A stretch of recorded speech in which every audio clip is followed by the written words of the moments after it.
First person, I would First die. person, full spell effects as a warrior. It's just chaos. I'd be dead. That's the reason why I didn't continue on with ESO, because I thought you had to play in first person instead of third person, and I didn't know that there was a third person mode, and I was like, this game is stupid. Why would you play an MMO like this? By the way, Wow, I played in first person. Well, there's a good argument to the third person, and kind of, especially if there's a cash shop or some kind of way of changing your character's appearance. And it's always interesting because, like, oh, we're a first person game and you can get character skins that you never see, so it's like, okay, True. well, it turns out we didn't sell a lot and now we got to shut down. Like, all right, I understand. So speaking of the other games, have you guys seen all this Guild Wars 3 stuff now that this has kind of settled down and we know the amount of information we're getting is not much?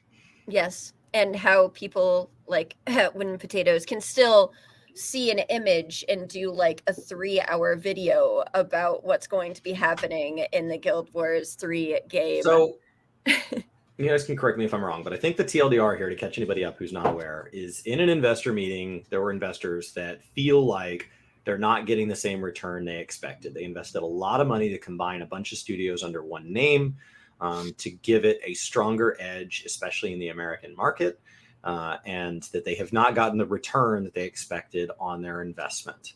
And in response to that, person goes, we're working on all kinds of things like Guild Wars 1, Guild Wars 2, Guild Wars 3, and just and that's how it got thrown out. Like, it just got thrown out, totally arbitrary. And they just moved on to the next statement. And it was like, wait, what? And then, of course, media reaches out, and the official ArenaNet response is, if we were working on it, we can't tell you about it. And if we're not working on it, we're not saying we won't ever. We don't know if we are. We don't know if we're not. Don't ask us. And I believe that is all of the information. And based on that, which is nothing, there has been like entire doctoral theses put out about what is happening, and that Guild Wars 2 is shutting down, which has another expansion confirmed, by the way. And first step to shutting a game down, continue to invest enormous resources in it. So like, and it's ArenaNet's number one source of revenue is Guild Wars 2. So like, I don't know. Do you guys have more information? Is that really it? Is that the whole thing? That's it. That's all I've heard. It's all I've heard.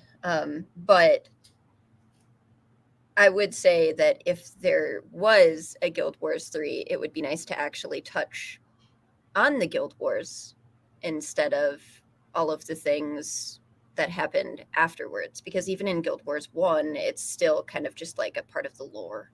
And it's not really something that you're taking part in or experiencing. It's still a lot of. Do you want it to be a genre like Muckluck's Battle Royale? That was his arbitrary suggestion. What if it's a Battle Royale? I don't exactly know what I would want them to experiment with, other than I think the way that the expansions and the story patches are being released is kind of strange.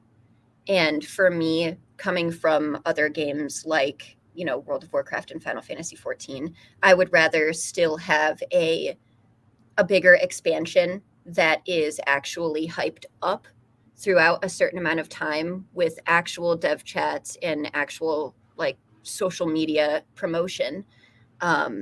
And go back to having legitimate patches, but I wouldn't go back to their having to pay for like Living World Season 1, 2, 3, whatever.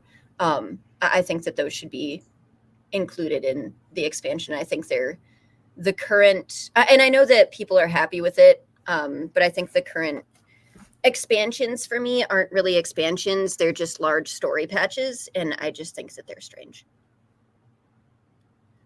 It's a very strange model. I think with Guild Wars 3, go ahead, Chili. So it's like ESO. Though technically they're expansions, they're called chapters because they're more story-related side quests than they are an actual full expansion like you see in like World of Warcraft and Final Fantasy. I would like to bring up one thing about ESO though. I'm excited for the new expansion in June.